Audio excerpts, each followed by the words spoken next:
Bone tumor is just like a bony swelling, okay? Tumor means any new growth in any part of any region of the body. So just because it is arising from the bone, we call it bone tumor. It could be either benign or it could be malignant. Benign swelling means the tissue which is growing may be part of the native bone or it could be some different structure, but it retains the normal characteristic. Means you won't find any dysplasia or any metaplasia or any metastatic potential in those cells. They are there because causing an abnormal growth, but they are not harmful for the general systemic aspect if you look, but they can cause local destruction. Okay, although they are normal cells, but they can cause local destruction of the bone and they may lead to symptoms. That's why sometimes we are forced to treat them. Most of the time benign swellings we treat conservatively because most of the times as their nature is, they either don't progress significantly or even if they progress, they don't cause much of a discomfort for the patient. So most of the time the patient will present with pain or some limitation in movement which they attribute to those swellings or some incidental finding in the X-ray. Okay, when we evaluate them, we find most of the time we find out that the cause of the symptoms might not be related to the bone tumor per se. So if we treat them for that cause, usually the symptoms subside. Most of the time when what happens is when bone swellings start arising from the bone, usually the growth of benign tumors happens during the phase of growth. So when growth spurts happen, the most common tumor is osteochondroma. As the child starts growing, he will have the defined phases of growth around 9 to 11 years of age. Then for females it is 14 to 17, for males it is 15 to 18 years. So during that time, when the growth spurt happens, the osteochondroma starts growing in size. So kids are brought saying that there is a swelling which is suddenly started growing in size. So you have to clinically correlate whether that growth is corresponding with the growth spurt of the child or not, and whether it is causing so much distress that we have to intervene at that point of time. Because if it is growing but not causing any pressure symptoms or not causing any other distressing symptoms to the child, you are not supposed to do any surgical treatment. You have to just placate the child and the parents and tell them we will observe it, unless and until it causes some significant distress or some neurological compromise, or in some cases it may cause cosmetic disfigurement. Those are the only indication when we have to intervene surgically. Otherwise, most of the benign swellings per se, if they are not progressing, not having any risk of fracture or not causing any destruction of the local tissue, can be managed conservatively. Conservatively means you have to just assure, give symptomatic treatment. Once the symptoms subside, you have to tell them you can just observe it. Understood? But in this benign swellings also, there is a certain subgroup which we call aggressive lesions, aggressive benign lesions. Now these lesions have a potential to cause local destruction of the bone structure itself, and in rare cases they can spread, means they can metastasize. So it is this subset which we have to be wary about, because if it is progressing and causing local destruction of the bone and the surrounding tissue, then we are forced to intervene at an earlier stage rather than waiting and watching. Okay, because if the bone structure is destroyed and if it impacts the joint, then it becomes very difficult to salvage the joint. So that's why in those cases we have to assess, and if needed we have to go in and do some surgical intervention. Now the second subset is totally different, that is malignant lesions. Malignant lesions in primary bone tumors per se are very rare. Many times you would see कि bone cancer का, I don't know, many of you would have heard कि मेरे relative को bone cancer हुआ है. Most of you would have heard that somebody suffering from breast cancer, prostate cancer, oral carcinoma, but bone cancers are actually pretty rare, and soft tissue cancers are also rarer. So you won't find so many patients of bone cancer per se, but any cancer in any other part of the body has a potential to spread to the bone. Okay, so most commonly the cancer of any other region will most likely spread to the lungs. Okay, then it can spread to either liver and bone. So bone, depending upon the study which you read, it can be either the second or the third most common site of metastasis. So when it is metastasized, then again the dilemma is whether we have to intervene or whether we have to treat it systemically. Intervene in the sense that whether we have to go for an operative intervention or not. So that all happens based on the what is the cancer type which the patient is suffering from, what are the options which are available. whether any systemic management can help the patient or not, and for that local disease what we can offer, and overall scenario of the patient. If the patient is having multiple visceral and skeletal mets and the disease has progressed to such an advanced stage that patient is not fit for anything, then you are not going to offer him any surgical therapy per se. Then you are going to treat it by chemotherapy or radiation therapy or targeted therapy. Correct? So see, surgery basically is common sense more than anything else. But before gaining that knowledge about common sense, you should know what is possible, what is not possible. Understood? Because it is very important that you should know that what you can achieve by offering a surgical management to the patient and whether it is in the best interest of the patient or not. Correct? If it is not in the best interest of the patient or you are not able to achieve something which is possible, then it is better not to intervene or then refer him to somebody who can do justice to the patient. Okay? Everybody is clear about that? So, benign tumors, can you summarize? Benign tumors are normal tissue at an abnormal place. It is a neoplastic process, but the character of the tissue is that it doesn't have the potential to spread. Okay? It may cause local destruction depending upon the cell type. It may be the part of the native bone, okay, like an osteochondroma which will have a cartilage component, which will have a trabecular bone component, means it is part of the bone only, but it is at an abnormal place. Cartilage you expect to be at the ends of the bone, on the joint surface. You don't expect the cartilage, or in the growth plate, you don't expect the cartilage to be in the metaphyseal region once the bone is matured. But if it is there, even though it is normal, but the swelling which it is causing is not considered to be normal. It is called a benign tumor. Understood? Malignant means the tissue which is there, the cells which are there are not normal cells. They have a potential to cause local destruction. They have a potential to spread in the body and cause destruction of the tissue wherever they get a foothold. So they are dangerous. Okay. So these are the few benign tumors which we discussed last time. Okay. The most common is osteochondroma. After that, osteoidostoma. This is in the order in which the prevalence is in the population. Okay. Among this, if you see, is giant cell tumor, aneurysmal bone cyst, chondroblastoma, chondromyxoid fibroma. Now these come in the subcategory of benign aggressive lesions. Means although they are benign, but they have a potential to cause destruction of the bone tissue and they can cause long-term disability. So these are the tumors. If they are diagnosed, then you have to intervene surgically. Okay. Sarcomas means primary bone tumors. Okay. Primary bone tumor, the most common subtype is osteosarcoma. After that it is Ewing sarcoma. Most of the primary bone sarcomas are the sarcomas of the children. Okay. Beyond the age of 30, if somebody has a lytic lesion which is of new onset, the first thing we have to rule out is whether it is a hematological malignancy or a metastasis rather than a primary bone tumor. Okay, that is the dictum which we usually follow.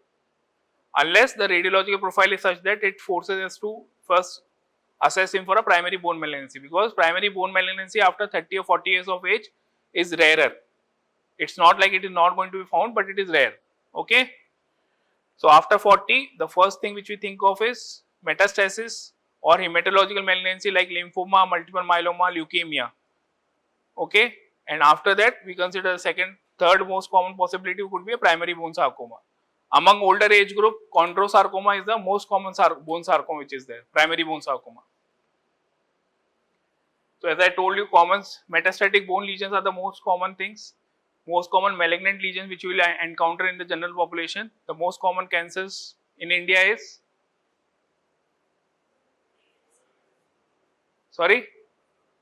which is the most common cancer in India? Oral, correct. Oral carcinoma. That's why you are not supposed to chew tobacco and all. And you tell your patients also. Okay. In females, it is breast. Okay. After that, lung. So all the tumors have a potential to spread to bones. Okay. But treatment is determined not by the presence of metastasis. It is determined by the overall picture. What is the status of the patient? How far the disease has progressed? What are the options which are available? Okay. And first of all, you have to confirm the disease also. So when you see a patient who comes with a bony swelling and you are suspecting that it is a bone tumor, so how you are going to approach it? Clinical examination would have been over, no? So how do you approach a patient if a patient walks in your OPD? Any clinical examination when you are asked, no? Symptoms and signs. What are symptoms? No, Ray, what is the general definition of symptoms? Symptoms means something the patient is telling you in his own language, okay, that what he is suffering from. Signs are what you glean after physically or clinically examining the patient, okay. So when a patient walks in, comes to you, what he is going to tell? He is going to tell his symptoms, correct? So you have to start like this. So the how to approach a patient? Well, first you have to see, I'll assess what are the symptoms patient is having. Patient won't, usually patient don't come directly and tell you कि मेरे को bone tumor हो गया या मेरे को bone में गांठ है. They will just complain that I have a swelling. It may or may not be associated with pain. It may or may not be associated with difficulty in movement, difficulty in walking. He बैठ जा भाई, sit. Okay. See, clinical significance is very important in any field. Okay, be it surgery, be it orthopedics, be it medicine. So clinically you have to approach the patient. You have to first ask what are the most common symptoms that the patient is going to present. Then only you are going to think, no, you should have a differential in your mind. Once the patient is coming, he will tell you symptoms. Based on those symptoms, you usually make a differential diagnosis in your mind that most likely the patient might be suffering from this kind of a disease. A patient is coming with fever, sore throat, and difficulty in talking, hoarseness of voice. What are you going to think of? Sore throat, voice hoarseness, fever, cough. What are you going to think of?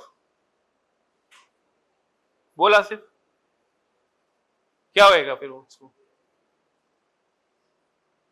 अभी URTI होगा ना? You will think of a upper respiratory infection, na? Correct or not? Same thing, a person comes with pain in abdomen, loose stools, increase in frequency of stools. What are you going to think of? Sorry? Diarrhea, gastroenteritis, no? It could be colitis or something else. So that's how you assess the patient, no? Once the patient walks into your OPD, you ask the symptoms, based on that you make a differential. Most likely the patient might be suffering from this. Then you are going to clinically examine the patient to confirm whether the symptoms match with the diagnosis or differentials which you have made up in your mind or not. Correct? See, clinical examination very systematic. Okay, it is never haphazard. This thing you have to realize. For each branch of medicine, there will be some set of symptoms which will be there. Okay, based on symptoms, you will know which part of the body or which system is affected. And based on that systemic examination, you are going to assess and you are going to create a differential based on the symptoms, based on clinical findings, based on the prevalence of a disease in your locality. Okay, like here sickle cell and thalassemia apparently is not that frequent. But if you go to an endemic region, say in Gujarat or Maharashtra, where many of the kids in that belt suffer from sickle cell anemia and thalassemia, if a patient comes with low hemoglobin, first thing we ask to the patient is whether you are a known carrier or in any person in your family suffering from that disease or not. Because anemia in a children could be multifactorial, no? It could be nutritional deficiency anemia, it could be because of any gut worm infestation, correct? But if it is coming from an endemic belt and you see that he has a long history of parents or forefathers suffering from the disease, that will be included in a differential. But it won't be here because this is not an endemic belt. Although when you are once you have ruled out the common diagnosis, then you will go for uncommon diagnosis. So that's the way medicine works. And it is uniform for all the fields. It's not just orthopedics, not just general surgery. So when you are approaching a patient, that is important. Okay. So for bones, usually the patients will come with pain. Okay. Bony pathologies patient will come with extremity pain. It could be hand pain, it could be foot pain, it could be knee pain, it could be pain in the hip, it could be lower back pain, or it could be pain in the shoulder. Second thing, if considering our diagnosis that it could be a bone tumor, the second most common thing which will present with swelling. Sometimes patients present only with swelling, not even with pain. And sometimes there will be only pain. The characteristic of the pain, how it is related to the symptoms of the patient, whether the pain is persistent, continuous, or whether it is associated with any activity only, whether there is night pain or not, or the patient has pain only in the morning, whether it is associated with other symptoms in the patient, like he is having any fever, any discharge is there from that concerned part, it is warm, and the patient is having continuous bouts of fever with chills. So that will create a differential diagnosis, correct? So if patient comes to me with a swelling in the lower limb, with a discharging sinus, with on and off fever, and the part is swollen, then first thing I am going to rule out is what? Infection, right? The thing which will come to your mind is fever is there, systemic symptoms are there, local signs of infection are there. The first thing which you will consider is infection, not a bone tumor, correct? So bone tumor patients will present with swelling, pain, difficulty in movement, difficulty in walking, and decreased range of movement, because if the swelling is so severe that it causes weakening of the bone, then the movements itself will be painful. Or second instance can be that the swelling is so large that it is affecting the range of movement like a block. Like the door is there, if you put a stone in front of it, it won't open completely unless and until you remove the bone. So same way, if the swelling is arising from the proximal end or the distal end near the joint, and it creates a block between the range of movement, then the joint will not move in the complete range of motion. Okay? So this is what we had seen, no? Correct? So these are some of the ways the patient may present to you. Okay? So this is the picture one. There is a patient with a swelling in the distal thigh. There is a diffuse globular swelling is there. Okay? Patient is bedridden. He has no history of fever. So if fever is not there, usually we don't consider infection to be the first diagnosis, although we could be wrong. It could be subacute or chronic osteomyelitis, in which initially patient had fever, now he is presenting only with local symptoms. Okay. Then this is a patient, there is a swelling in the scapular region. Okay. This is quite obvious. There is a swelling in the thenar region of the hand. Or he may present with something like this. Okay. So this is swelling in the knee joint. Are you able to appreciate? And this tumor has grown so large that it has ruptured through the skin. Okay. So then this is called a fungating mass. It is not because of infection. It is because the tumor has grown so fast, so rapidly, and it has caused so much of local destruction that it has ruptured through the skin and come out. Okay.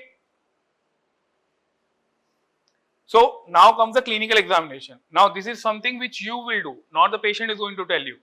So this is something you will assess on the patient. So first, what you do? What are the 4 components of a clinical examination? Yeah, you only. Don't look behind. What's your name? Sorry? Yes, Shishti. What are the 4 components of clinical examination? So first thing always is inspection. Irrespective of whichever field you are studying in medicine, first always comes inspection. Okay? Inspection means after visualizing the patient, what you are assessing on the patient. This is in your own words. Symptoms are always in the language of the patient. What the patient is telling you. Inspection is what you are assessing on the patient. So it is in your language. So technical terms you are supposed to avoid in symptoms. You are not going to tell fever with chills and rigors. Okay. Fever with shivering. Patients are not going to use the word chills and rigors. Chills and rigors is our terminology. Patient usually tells fever with shivering, associated with shivering, okay, or sweating. So clinical examination mein always remember symptoms, patient language, signs, and other examination part is in a medical language. Okay. So inspection, what you are going to see? Can you just enumerate the findings which you just tell me what you are seeing? Correct. So what is, just describe it. Whatever you feel you are able to describe, just describe it. Nothing, no force. Again, we don't know it is a tumor or not. We are just in inspection part. No, so see, this is the thing you have to learn. When you are describing something, you are not supposed to directly say tumor. I am taking class of bone tumor. It could be anything. No, it could be infection also. So it is what you are seeing is swelling. No, as of now, swelling is a defined term in medicine. No, so correct. You need to have a reference. No, what you are saying is correct. See, for telling the size, you need to have a reference. So on images, you cannot perceive the size unless there is a reference, like a scale is given or not. So you cannot give size based on just an image. Although you can make a rough guess based on the, if I give you any further information that patient is 16 years old, having a height of say 170 centimeters, then you will assume that his femur may or thigh may be around 40-45 centimeters. With that reference, you can give a size. Ki most likely this swelling may be around 15-20 centimeters. But if there is no reference, then there is no point in telling about size definitely. You can just say distal third. So we divide limbs in thirds or fourths also. So proximal third, mid third, distal third. So this is in the distal third, no? Correct? So that's not only you can gain, but exact size you cannot commit to now. Okay, then well defined and poorly defined. Correct? So do you think this is a well defined margin? Based on inspection alone. It will be difficult to say, no? See, compare it with this picture, no? This is a relatively well defined margin, no? The thinner eminence, on visualization you can see that the swelling is not extending. So in this you can see this is a well defined margin, no? But here you don't know whether it is progressing or more superficial, more proximally or not. So it is a poorly defined globular swelling. I will help you out. So it is a poorly defined swelling in the distal third of thigh near the knee joint, most likely involving the knee joint, correct? Associated with a fixed flexion deformity. I will tell you fixed flexion because I have examined the patient, that's why I am telling. But in inspection, usually you don't say fixed flexion deformity, with a flexion deformity. Flexion deformity could be because the patient is not able to extend it because of pain, or it could be fixed because the structure itself is destroyed. Okay? So this is the thing how you have to proceed. So first is always inspection. Inspection, what you are seeing, you have to tell. The most important thing, sometimes you lose out a see, there is a scar over here, no? So you are not told about scar. So any swelling when you are examining, you have to see whether any scars are there or not. It will correlate with your clinical judgment, whether the scar is something which has developed by itself, either because of persistent discharge, which has healed, which has in cycles of healing and then again exacerbating. So that scar will be puckered scar, correct? It will be thinned out. Where the surgical scar will be most likely linear and it will have well defined margins. So that is the thing. This is a surgical scar of a biopsy. Okay? So it is a linear scar but size is hardly 1 centimeter. So you can see the same thing over here also. Okay? So this is how we do the inspection. Then comes what? Drishti would have told you, no? What? Palpation. So what are the components of palpation? So palpation, you first confirm your inspection findings. And what else you do? Touch, tenderness. These are things you will elicit, no? Then you will confirm the boundary, what he had told, well defined or not. Then comes mobility. Then comes which structure it is arising from. Correct? Whether it is arising, see, because there are multiple structures are there. It could be arising from the bone, it could be arising from muscle, it could be arising from neurovascular structure. So you have to determine which structure exactly it is arising from. So how do you determine whether the mass is arising from bone or from muscle? Yes. भाई तू खड़ा हो जाना है, तू मेरे को देख रहा फिर, हाँ चल बता दे. Tell. How to differentiate between a swelling which is arising from the muscle and from the bone? Bone will be, it will be immobile, correct? And muscle it will be mobile. Another thing will be the mobility in the direction, which direction it is moving more. So usually, sit down. So usually when any swelling is arising from the muscle, it won't move that much along the length of the muscle, but perpendicular to the muscle it will move too much. That also gives you an idea which muscle it might be from, which muscle group it might be from, because what happens around the joints, no, the muscles will be converging from different directions. So some muscle will be inserting over there. So then its direction of alignment of the fibers will be different compared to one which is crossing that part. So based on that also, based on the location also, you can just guess which part of the muscle or which muscle is actually involved. Okay? Then what is the next component? Temperature. Temperature, yes. Why temperature is important? Infection hua ki nahi. But see, one thing is temperature, even in hypervascular swellings, no. See, bone tumors, they have a very good blood supply. In fact, malignant lesions will have voracious appetite. If you see the patients of cancers, no, usually you will find them, they are very thinned out. They will be thin, but the part which is having that swelling will be disproportionately engorged or large, because that tumor itself is sucking out all the energy. It is eating out all the nutrients, it is sucking out the nutrition from other parts of the body. So that's why the patient will be shriveled, but the part which is affected will be disproportionately large. So same thing in this also. So because of that too much of blood supply, the swelling might appear warm, but it won't be hot like infection, or patient might not give history of fever, although it may be there. Sometimes patient correlated with fever, okay, but then you have to be a judge whether actually that is a symptom which is associated with that part, with that complaint or not. Another thing will be if it is infection. Usually in infections, what else you will find? Latin में बोलते हैं rubor, dolor, calor, tumor. What is rubor? Redness. So that you will see in inspection only. Correct? Calor is what he said. Temperature. Dolor, pain. That you will find in symptoms only. And tumor is swelling. So all four of these converge, then you can provisionally make a diagnosis. Most likely we are suspecting an infection. But if calor is there, but rubor is not there, means redness is not there, only tumor is there, pain is there. But if redness is not there, other signs of infection are not there, that induration is not there, or any discharging sinus is not there, then your diagnosis might not be a tumor, might not be an infection. Okay? So that's how you have to clinically differentiate. Understood?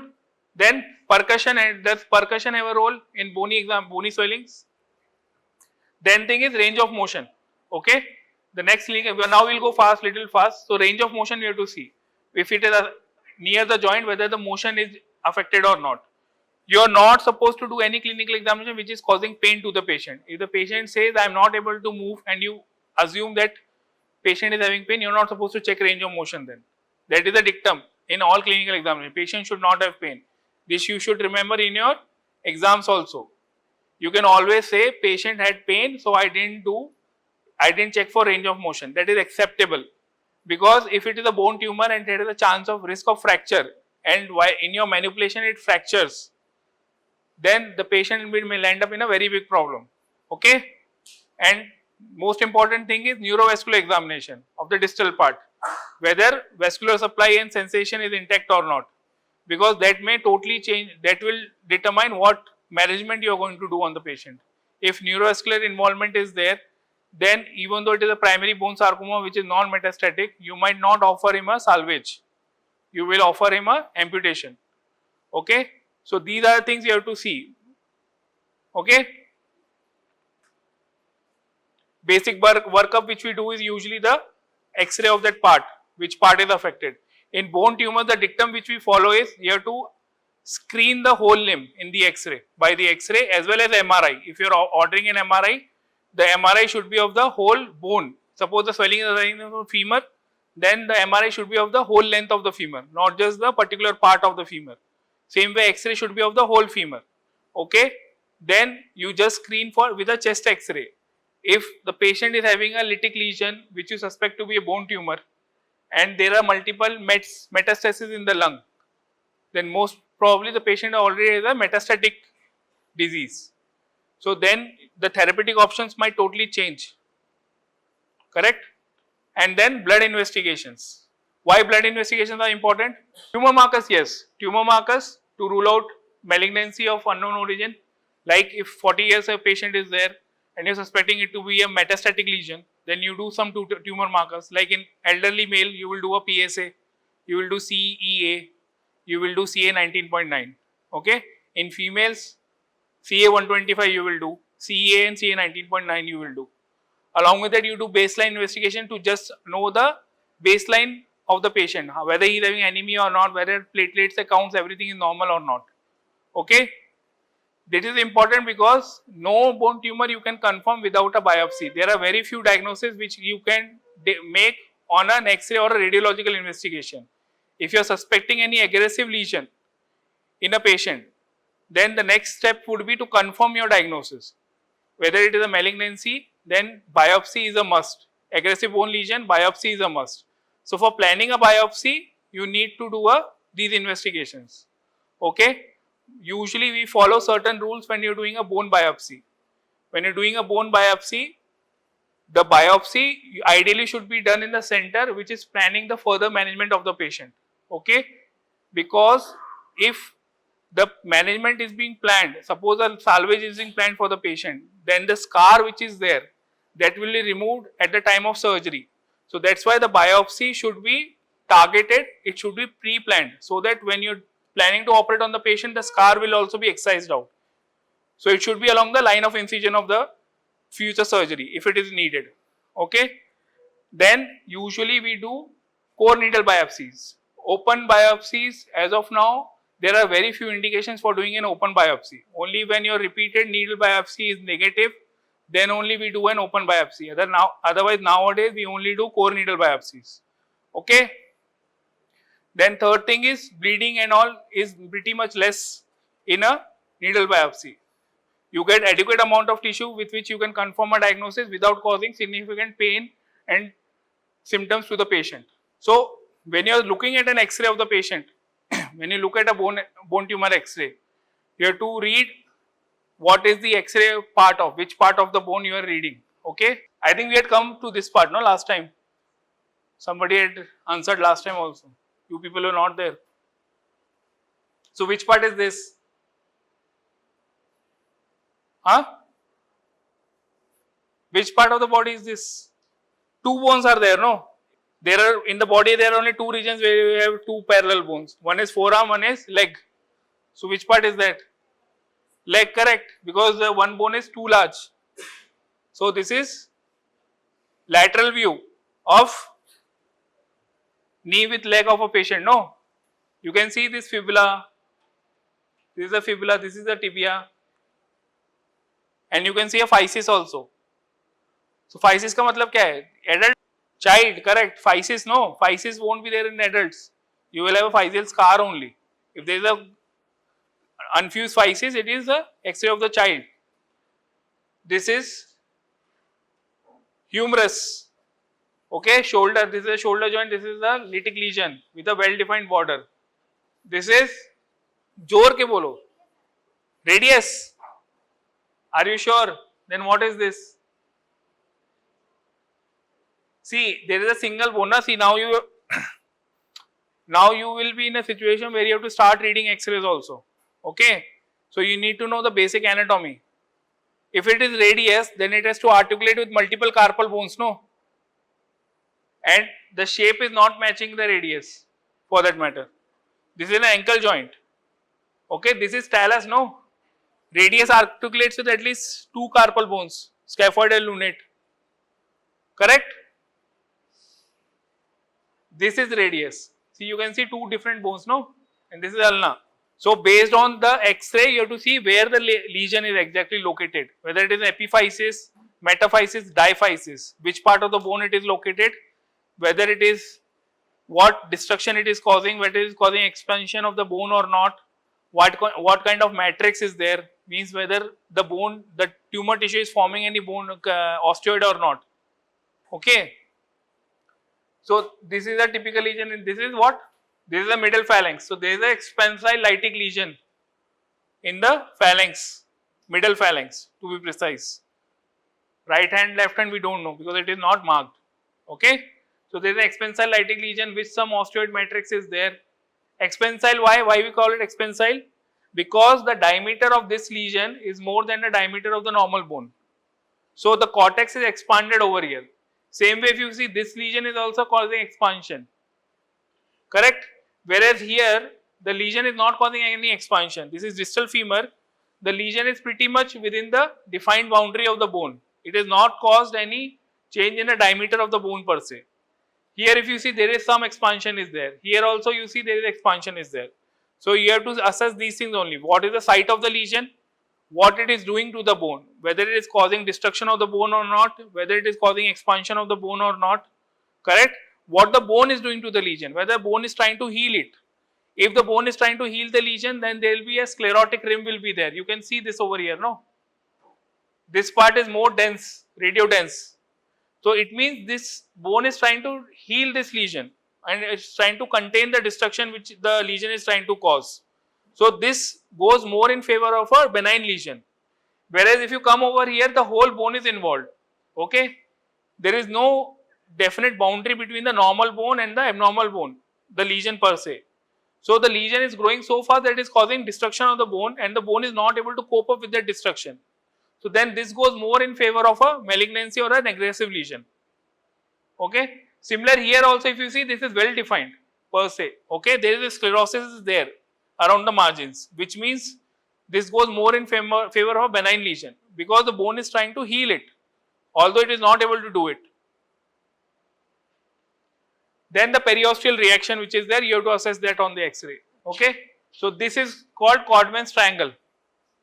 Okay, so when there is lot of abnormal tissue which is growing and it raises the periosteum, the periosteum, once it's elevated, it starts depositing bone underneath it.